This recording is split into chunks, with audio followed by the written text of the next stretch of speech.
February 14 na naman. Araw ng mga puso. Happy Valentine's Day daw. So ayoko namang umuwi sa bahay nang walang sorpresa o maibibigay na kahit anuman kay Mrs. Pero dahil kami ay nagtitipid at walang budget, charis! Ay bumili ako ng kanyang favorite coconut milkshake. Dito lamang sa ibaba ng aming condo. Ayan si ate. At ako, ang bilis pala. Nahalo pa lang, tapos na agad, oh. Actually, nagmamadali talaga ako kasi kanina pa naghihintay si Mrs. sa bahay. Pero bago ako pumanik, nilagyan ko muna ng mga stickers yung binili kong coconut milkshake para maging cute at presentable naman, hindi lang basta kulay puti. Punong-puno yan ng pusong sticker, katulad na aking pagmamahal sa kanya, punong-puno din. Wow! Grabe, ang cheesy naman.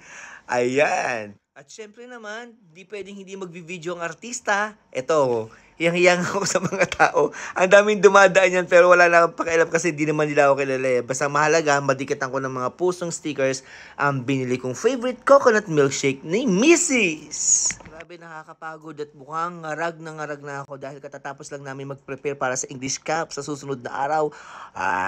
Ang sarap inumin ng coconut milkshake na malamig. Parang ayoko nang ibigay sa kanya. Joke lang. At ito na ang kinalabasan. Ang hirap magkuha ng video kasi hawak ko yung helmet.